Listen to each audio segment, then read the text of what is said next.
Hello दोस्तों, आप सभी का स्वागत है आपके अपने channel practice set by HS में। तो चलिए, जैसे कि आप लोगों को पता है कि हम लोग नेवी एमआर का प्रैक्टिस सेट कर रहे थे। एक प्रैक्टिस सेट कंप्लीट हो चुका था, ठीक है। दूसरा प्रैक्टिस सेट के पार्ट 1 कंप्लीट हो चुका था। पार्ट सेकेंड हम लोग शुरू करने जा रहे हैं। तो ठीक है, तो शुरू करते हैं। और इसमें जो है पार्ट सेकेंड में मैथ और साइंस का पोर्शन अपन लोग बहुत अच्छे से कवर करने वाले हैं। तो लगे रहिए वीडियो में लास्ट तक। और वीडियो जैसा भी लगे आप लोगों को, अच्छा लगे बुरा लगे, कमेंट ज़रूर करिए, क्योंकि आप लोगों के कमेंट से मुझे ये पता चलता है कि आगे क्या करना है, कौन सा प्रैक्टिस सेट आपको चाहिए। जैसे कि अभी हम लोग एसके का करने वाले हैं, इसके बाद आप लोग जौन सा कहेंगे उसका हम लोग प्रैक्टिस सेट चालू कर देंगे, ठीक है। तो चलिए, टाइम वेस्ट नहीं करते हैं और देख लीजिए कि ये मैंने जो है खुद लिख लिए हैं। लिखने से क्या होता है कि जल्दी समझ में आता है। तो जैसे कि आप लोगों को पता है कि पहला प्रैक्टिस सेट हम लोग कंप्लीट कर चुके थे। अब हम लोग मैथ का पोर्शन हल करने वाले हैं। और ध्यान रखिएगा कि जो है जैसा कि आप लोगों को पता है कि मैं हर एक क्वेश्चन में 10 सेकेंड का टाइम देता हूँ, लेकिन ये मैथ है तो इसमें आप लोगों को खुद वीडियो रोक कर आगे करना पड़ेगा। मैं लगातार करता जाऊँगा, ठीक है। और जिस क्वेश्चन में डाउट हो, जहाँ प्रॉब्लम हो, जितनी बार कहोगे उतनी बार बताया जाएगा, ठीक है। तो चलिए वीडियो शुरू करते हैं। Let's go it. तो पहला क्वेश्चन है, ये देखिए, 1 मिनट जूम कर देता हूँ मैं। अब दिख रहा है? चलो ठीक है, शुरू करता हूँ। ये दिया 9.5 प्लस 2.5 बटे 1.5 गुणा 7.5 माइनस 3.5। देखिए, जब इस तरह क्वेश्चन हो रहा है तो देखिए, जैसे ये मैं इससे लिखता हूँ, जैसे कि ये लिखा है, ठीक है। तो इसमें करना क्या है, ये देखिए, ये दशमलव से ये दशमलव कट जाएगा, ठीक है। और उसके बाद अब मैं नीचे लिख देता हूँ 9.5 प्लस 25 15 गुणा 7.5 माइनस 3.7। तब देखिए, ये 15 से हम काटेंगे इसको, 15 पना 75, तो ये 0.5 आएगा। जब हम इसको करेंगे तो ये 9.5 प्लस ये आएगा 12.5 माइनस 3.7। जब हम इसको करेंगे तो ये आ जाएगा 21 माइनस 3.7 बराबर 18.3।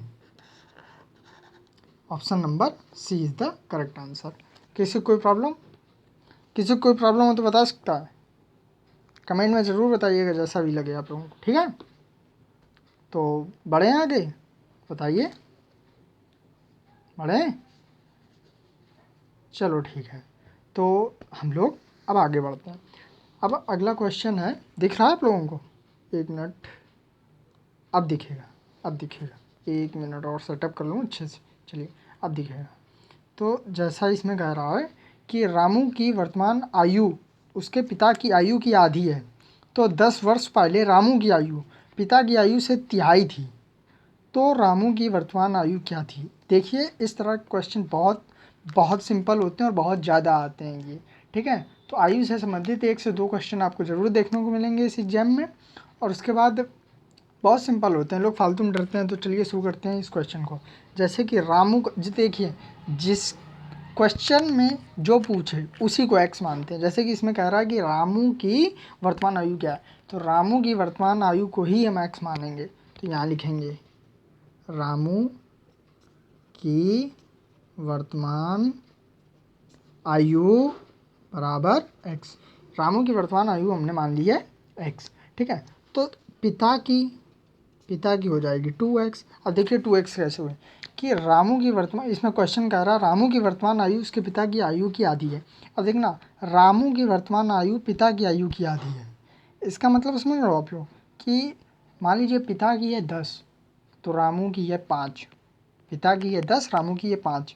अब आप लोग थोड़ा कंफ्यूज में हो रहे होंगे कि इसे 2x ले लिया, इसे x ले लिया। देखिए, अगर आपको ऐसे करने में प्रॉब्लम हो रही है तो आप ऐसे भी कर सकते हैं, पिता की आयु x, रामू की आयु x/2, ऐसे भी आप लोग कर सकते हैं, ठीक है।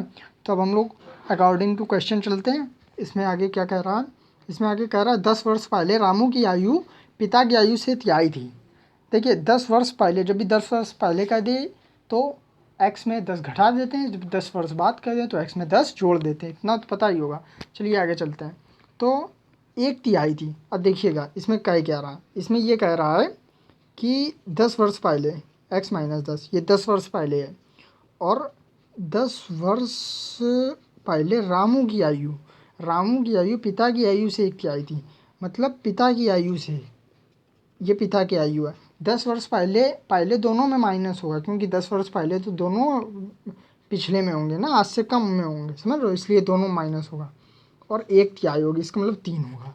ठीक है, अब इसको सॉल्व कर लेंगे और कुछ नहीं, बस x की वैल्यू निकालनी है। तो जो है 3x माइनस 30 बराबर 2x माइनस 10 और x बराबर 30 में गया 20।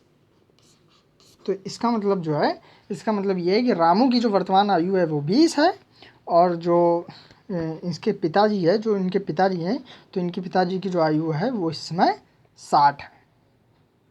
ठीक है, समझ में आ रहा है आप लोगों को? सॉरी 40 है, ये यहाँ आधी दी गई है। हाँ ठीक, आधी है तो 40 है। ठीक है, अब अगला क्वेश्चन चलते हैं। आई होप समझ में आ रहा होगा, जहाँ भी प्रॉब्लम हो ज़रूर बताइएगा। चलिए, अब तीसरा नंबर दिख रहा है आप लोगों को? आई होप दिख रहा होगा, मुझे दिख रहा है। चलिए ठीक है, आगे बढ़ते हैं। 2 व्यक्ति एक स्थान से विपरीत दिशाओं में क्रमशः 2 किलोमीटर प्रति घंटा व 1/2 किलोमीटर प्रति घंटा चलते हैं, तो 30 मिनट बाद उनके बीच में दूरी बताना है। अब देखिए, 30 मिनट बाद उनके बीच की दूरी बताना है।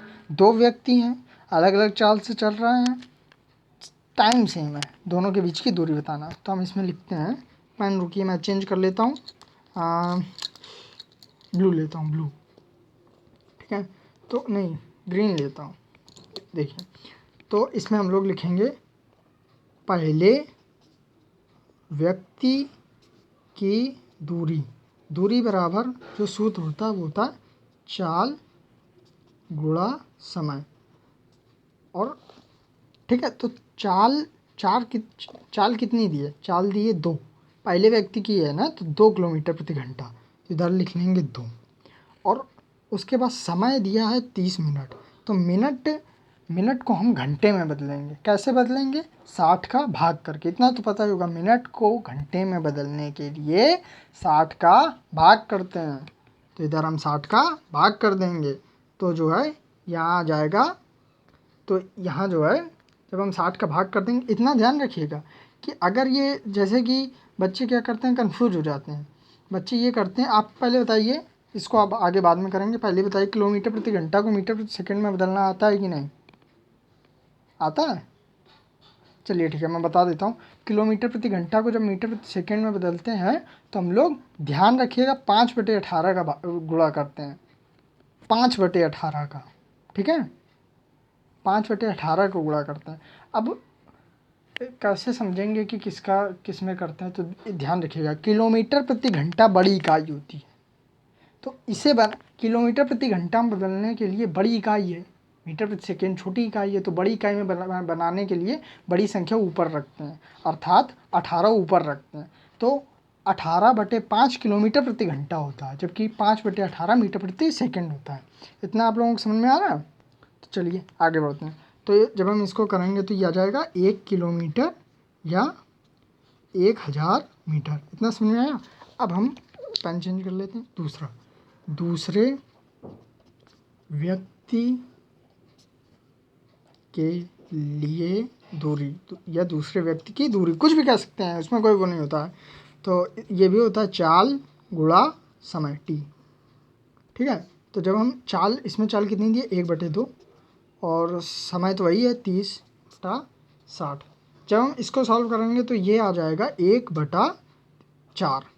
जब 1/4 का मतलब क्या है? देखिए, जब यहाँ देखिए, जब 1 आ रहा था, जब ये कट के 1 आ रहा था, तब आ रहा था 1000 मीटर। अब आ रहा है 1/4, तो 1000 का चौथा भाग। जैसे कि ये 1000 लिखा, इसका 4 कितना आएगा? 250, 250 आएगा, तो ये 250 आ जाएगा। आंसर नहीं है ये 250, ये 250 दूसरे व्यक्ति की दूरी है।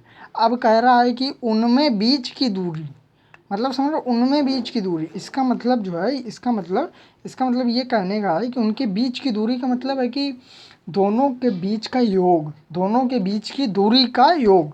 तो अब देखिए, ये 1000 मीटर प्लस 250 मीटर बराबर 1250 metre. Option number A is the correct answer. ठीक है, चलिए आगे बढ़ते हैं। अगला क्वेश्चन है, एक वस्तु का अंकित मूल्य 125 रुपये है। यदि 8% छूट देता है तो विक्रय मूल्य बताओ। तो ध्यान रखिएगा, इसका जो एक फॉर्मूला होता है, बेसिक सा फॉर्मूला आप लोगों को जरूर पता होगा। विक्रय मूल्य बराबर अंकित मूल्य माइनस पट्टा। पट्टा कह लो या छूट कह लो, वो एक ही बात होती है, ठीक है। तो अब जैसे कि कह रहा है विक्रय मूल्य तो हम लोगों को ज्ञात ही करना। अंकित मूल्य दिया 125 रुपये। अब देखिए बट्टा या छूट 8% छूट देता है, तो 8% कितने पे दे रहा है, यही तो कहेंगे ना, 8% कितने पे दे रहा है, कोई संख्या तो होनी चाहिए, वरना 8% किस पे दोगे बताओ। अब जैसे पार्ले जी खरीद के लाए तो वो कहेगा हम 8% आपको दे रहे हैं छूट, तो पार्ले जी पे वो 8% दे रहा है, समझ रहे हो आप लोग बात। चलिए ठीक है, तो इसका मतलब ये कहना है 125 का 8%, 8%, ठीक है। तो 25 पंचे 125, 25 चौको 100, 2, 125 माइनस 10 बराबर 115 रुपये। तो ये 115 option number D is the correct answer. चलिए अगला क्वेश्चन देखते हैं। अब ये जो क्वेश्चन है, 3 क्रमागत संख्याओं में बड़ी संख्या के वर्ग का 3 गुना दोनों संख्याओं के वर्ग के योग से 67 ज़्यादा है, तो संख्याएं बताओ। देखिए इस तरह क्वेश्चन में मैं 2 ट्रिक बताऊंगा, एक ट्रिक होगी और एक बेसिक पुराना मतलब मेथड होगा, ठीक है। पहले हम लोग पुराना मेथड जान लेते हैं, ठीक है। जैसे कि अब देखिए क्वेश्चन क्या कह रहा है, 3 क्रमागत संख्याओं में से प्रत्येक बड़ी संख्या का, देखिए पहली हम मान लेते हैं x, ठीक है, ये पहली संख्या है, ठीक है। दूसरी है x+1, ठीक है। तीसरी है x+2। ये x+1 x+2 क्यों मानी, क्योंकि इसमें दिया है 3 क्रमागत। देखिए क्रमागत अगर आपको ये नहीं लग रहा हो तो आप ऐसे भी मान सकते हैं x+2 x+3 x+4, ये क्रमागत हो। क्रमागत का मतलब होता है जो लगातार हो, समझ रहे हो, क्रम वाले सीरीज टाइप हो, ठीक है। तो अब इसके बाद कंडीशन हम सुन लेते हैं अकॉर्डिंग टू क्वेश्चन। 3 गुना दोनों संख्याओं के वर्ग के योग से। अब देखना, दोनों संख्याओं के वर्ग के योग से 67 ज़्यादा है, लेकिन ये कौन ज़्यादा है, ये बड़ी संख्या का वर्ग, मतलब समझ रहे हो, इसमें बड़ी संख्या का सबसे बड़ी संख्या कौन है आप लोग बताइए। तो सबसे बड़ी संख्या आप लोग कहोगे x+2 है, ठीक है। तो अब जगह कम है, यहीं लिख देते हैं, ठीक है। अब जैसे कि x+2, अब क्या कह रहा है कि बड़ी संख्या का वर्ग x+2 का होल स्क्वायर, ठीक है। और 3 गुना x+2 का होल स्क्वायर का 3 गुना, साफ साफ देखिए क्वेश्चन में लिखा है का 3 गुना दोनों संख्याओं के वर्ग, दोनों संख्याओं के वर्ग मतलब x² प्लस x+1 का होल स्क्वायर से 67 ज़्यादा है, प्लस 67। बस इसको आप सॉल्व कर लेंगे, आपका आंसर आ जाएगा। ये बेसिक मेथड था। ध्यान रखिए कंपटीशन इतना ज़्यादा हाई हो चुका है और 30 मिनट आप लोगों को मिलते हैं, ठीक है। उस पर अगर आप ये वाला मेथड लगाओगे तो हो गया, तो हो गया। चलिए अब हम लोग देखते हैं ट्रिक, बहुत अच्छी ट्रिक, इसी से जगह यार कम है, चलो हम यहाँ देख लेते हैं, ठीक है। यहाँ हम लोग देख लेते हैं, 1 मिनट कैमरा, हाँ आई होप अब आप लोगों को दिखेगा, अब दिखेगा, ठीक है। तो देखिए अब जैसे कि इसमें कई क्या रहा था, हम इसमें ऑप्शन से, इसमें हम लोग ऑप्शन से देखें। जैसे कि ये दिया है, ये दिया, तो ये दिया है ऑप्शन नंबर ए, देख लेते हैं 4 5 6, 4 5 6। अब इसमें हम लोग लिखेंगे, यार ये कैमरा, चलो ठीक है। ऑप्शन में ऑप्शन 1 से, ऑप्शन 1 से, ऑप्शन 1 से अब हम लोग देखने जा रहे हैं, ठीक है।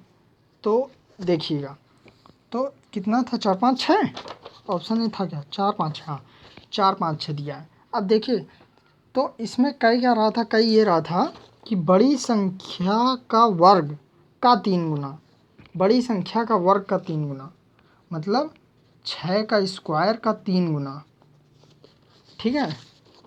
और दोनों संख्याओं के वर्ग के योग से 67 ज़्यादा है, दोनों संख्याओं के वर्ग के योग से 67 ज़्यादा, इसका मतलब, अरे यार इधर आओ तुम,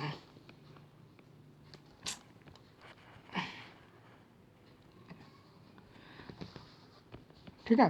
तो ऑप्शन नंबर 1 आप लोग देख लीजिए, 4 5 6 दिया है, ठीक है।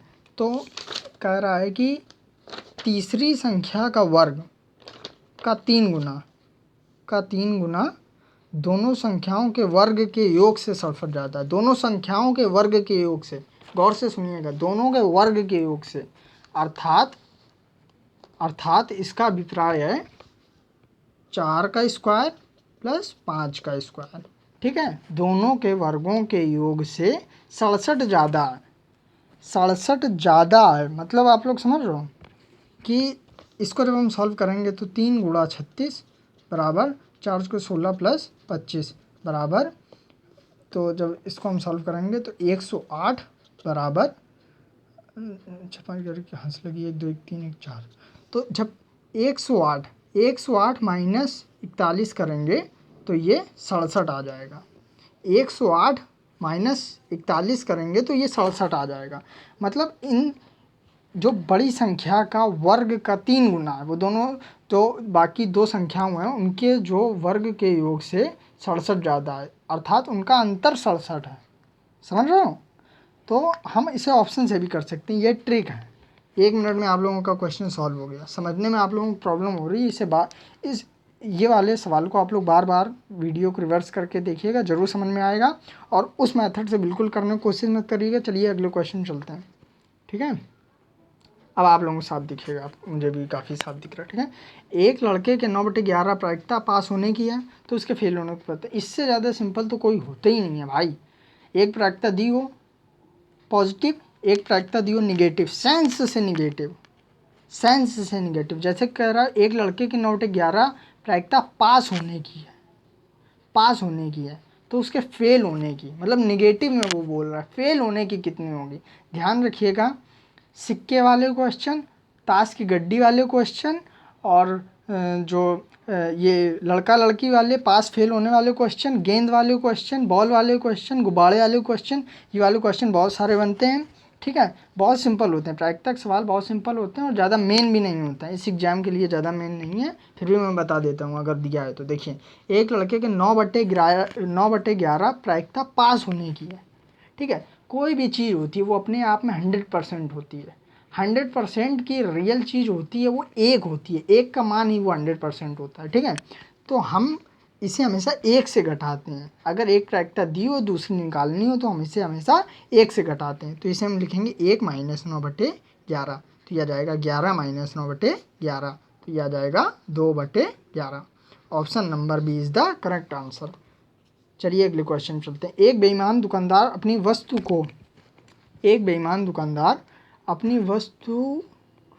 वस्तु को लागत मूल्य पर बेचने का दावा करता है, परंतु वह 1 किलोग्राम के स्थान पर 950 ग्राम ही तौलता है। मतलब ये उल्लू बना रहा है अपन लोगों को, ठीक है। तो इसका लाभ प्रतिशत बताना। तो इसका एक जो बहुत ही कक्षा 5 का एक सूत्र होता है, वो चलिए मैं बताता हूँ आप लोगों को, ठीक है। इसका जो सूत्र होता है वो होता है लाभ प्रतिशत बराबर त्रुटि बटे सत्य मान माइनस त्रुटि इंटू 100। ये तो सभी को याद ही होगा यार, ठीक है। तो फिर से देख लीजिए, लाभ प्रतिशत बराबर त्रुटि बटे सत्य मान माइनस त्रुटि गुणा 100, ठीक है। अब इसमें बस मान रखना है और कुछ नहीं। त्रुटि तो देखिए 1000 की चीज़ थी 950 में दे रहे हैं, 1000 की चीज़ थी 950 में हम दे रहे हैं, तो त्रुटि कितनी की हुई? आप सब बता सकते हैं कि त्रुटि हुई 50 की, ठीक है। त्रुटि हुई 50 की, तो 50 हो गया। सत्य मान कितना था? 1000 था, और ये त्रुटि कितने की हुई? 50 की हुई इंटू 100, तो ये आ जाएगा 50/950 इंटू 100। तो ये 5 9 और ये 19 हाँ 5 सही, 5/19%। Option number A is the correct answer. चलिए अगले पे चलते हैं। अगला कह रहा है कि ए बराबर ये दिया है, बी बराबर ये दिया है, तो ए माइनस बी। देखिए ए माइनस बी का मतलब आप लोग समझ रहे हैं। माइनस का मतलब ये है कि जो ए में है और जो बी में हो वो कट जाए, जो बचे वो, मतलब इन दोनों घटा देना है, ठीक है। तो जब सेट घटते हैं ना तो उसके अंदर के जो सबसेट होते हैं वो हट जाते हैं। जैसे कि इसमें दिया 1 2 3 4, इसमें दिया 3 4 5 6, इनमें घटाना है तो जो कॉमन हो वो हट जाते हैं और बचे हुए आ जाते हैं। जैसे कि इसमें दिया है 1 2 3 4, इसमें दिया है 3 4 5 6, तो देखिए 3 है इसमें, दोनों में कॉमन है, 4 दोनों में कॉमन है, ये दोनों हट गए। अब ये ए में 1 2 है और बी में 5 8 है, ठीक है। तो हमें निकालना है ए माइनस बी, मतलब इसका मतलब जो इन दोनों में ना हो, तो इसका जो करेक्ट आंसर होगा वो आंसर नंबर ए हो जाएगा, ठीक है। क्योंकि इसमें 1,2 है और जबकि बी में 1,2 नहीं है। समझ रहे हो बात? चलो फिर भी अगर प्रॉब्लम हो बताना, कल मैं इसको सॉल्व कर दूंगा, ठीक है। टाइम ज़्यादा नहीं क्योंकि वीडियो ज़्यादा लंबा इसमें चल नहीं पाता है, ठीक है। तो फटाफट कर लेते हैं, अभी बहुत सारे क्वेश्चन बाकी हैं। सेक 45 अंश का मान, तो सब लोग जानते हैं कॉज 45 अंश बराबर होता है 1/√2, सेक 45 अंश बराबर √2। Option number B is the correct answer. चलिए अगले क्वेश्चन चलते हैं। तो देखिए इसका जो है ये sine theta plus cos theta का whole square plus sine theta minus cos theta का होल स्क्वायर ये पूछ रहा है। तो इसको हम खोल देंगे, पूरा खोल देंगे सूत्र के हिसाब से। Sine square theta plus cos square theta plus 2 sine theta cos theta और plus sine square theta plus cos square theta minus 2 sine theta cos theta, ठीक है। फटाफट जल्दी इस कर लेते हैं क्योंकि वीडियो कभी भी बंद हो सकता है। जितने भी क्वेश्चन छूट जाएंगे मैं कल आपको बता दूंगा, फिर भी पूरी कोशिश करता हूँ कि ये सॉल्व हो जाए। ध्यान रखिएगा ये प्लस में दिया है और ये माइनस, ये अरे यार ये देखिए ये प्लस में दिया है 2 साइन थीटा कॉस थीटा, ये माइनस में दिया है 2 साइन थीटा कॉस थीटा, ये दोनों कट जाएंगे, ठीक है। तो sign square theta plus cos square theta का मान होता है 1, इतना सभी को पता ही होगा। 1 + 1 = 2, option number A is the correct answer. चलिए अगले क्वेश्चन में चलते हैं। छत पर बैठे एक व्यक्ति की इमारत के पास से 10 मीटर दूर एक बिंदु से अनुमान कोण 60 अंश है, तो इमारत की ऊंचाई बताइए। ये देखिए ये एक इमारत है, ठीक है, और ये 10 मीटर दूरी पर बैठा है, एच ऊंचाई है, 60 अंश है। तो ध्यान रखिएगा ऐसे सवालों में tan का सूत्र लगता है, tan थीटा बराबर होता है लंब बटे आधार, tan थीटा बराबर h/10 लंब बटे आधार। लंब ये होता है, आधार ये होता है, कर्ण ये होता है, ठीक है।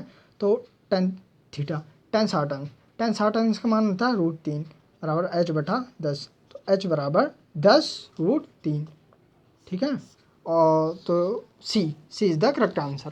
ध्यान रखिएगा जितने भी क्वेश्चन हो जाएंगे मैं पूरी कोशिश करूंगा, फिर भी अगर वीडियो कट हो जाता है टेंशन मत लीजिएगा, जितने भी क्वेश्चन बच जाएंगे मैं अगले वीडियो में ज़रूर आपको कवर कर दूंगा।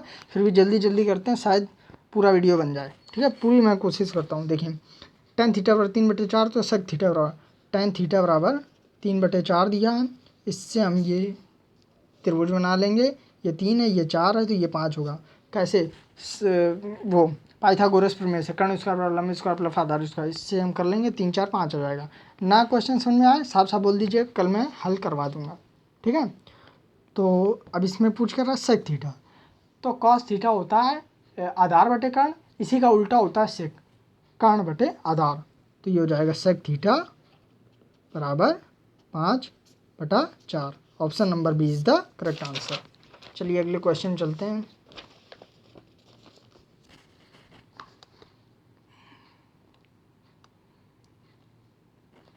थोड़ा जूम कर देता हूँ, हाँ अब ठीक है। तो देखिए ये दिया है एक वृत्त का व्यास 14 सेंटीमीटर है। देखिए व्यास 14 सेंटीमीटर है, आप सभी को पता है कि व्यास जो होता है वो त्रिज्या का डबल होता है, अर्थात त्रिज्या जो होती है वो व्यास की हाफ होती है। व्यास 14 सेंटीमीटर है तो त्रिज्या होगी वो 7 सेंटीमीटर होगी। और वृत्त की जो परिधि होती है, ध्यान रखिएगा, तो सरकमस्टांस होता है परिधि और परिमाप, ये दोनों सेम होते हैं, ठीक है।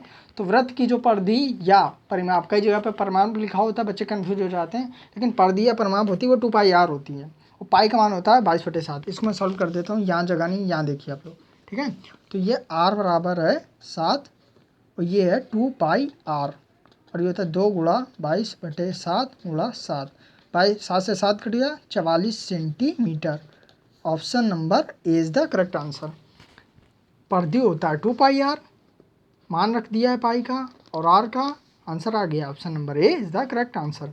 अब चलिए अब यहाँ से साइन शुरू होती है, इसको हम बहुत अच्छे से सॉल्व करने की पूरी कोशिश करेंगे। तो चलिए शुरू करते हैं। इसमें दिया H2S में H व S की संयोगी अनुपात क्या है?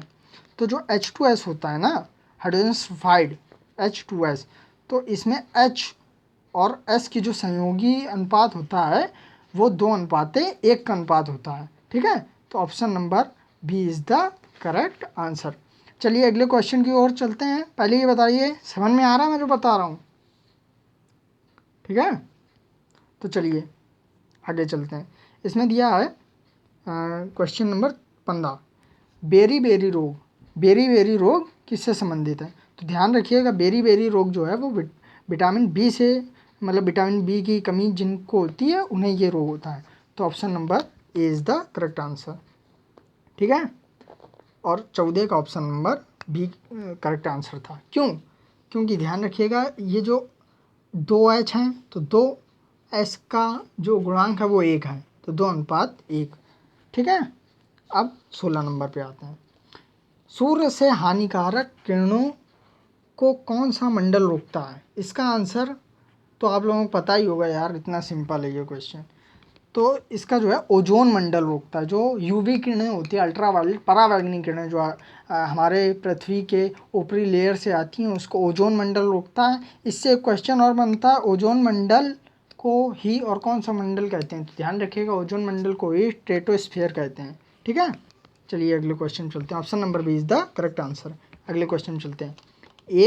क्वेश्चन नंबर 17, एक झील में बर्फ़ जमी हुई है, उसके नीचे का तापमान होगा।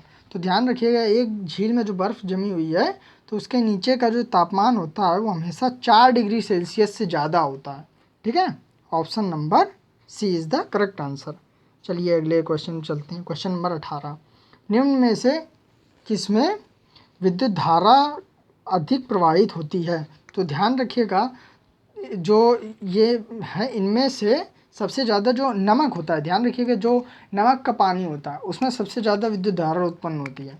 शायद आप लोग जानते होंगे कि यही कारण होता है कि समुद्र में जब जहाज़ चलते हैं ना, तो कभी कभी लोगों को ऐसा लगता है, जो जहाज़ में नेवी वाले या सबमरीनर या जो भी होते हैं मछुआरे, उन्हें ऐसा लगता है कि जब जहाज़ में खड़े होते हैं तो ऐसा लगता है जहाज़ नीचे से जैसे हल्का हल्का, जब वो लोग सो रहे होते हैं तो उन्हें ऐसा लगता है जैसे हल्का सा करंट लग रहा। वो इसीलिए लग रहा होता है क्योंकि समुद्र का पानी होता है खारा, उसमें होता है नमक में होते हैं आयंस।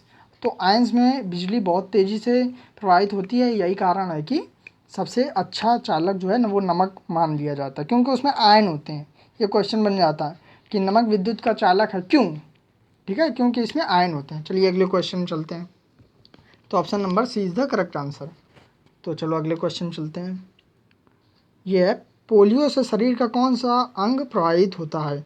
तो ध्यान रखिएगा, पोलियो से जो है स्नायु तंत्र, जो स्नायु तंत्र होता है, स्नायु तंत्र वो पोलियो से प्रभावित होता है। ठीक है, option number C is the correct answer.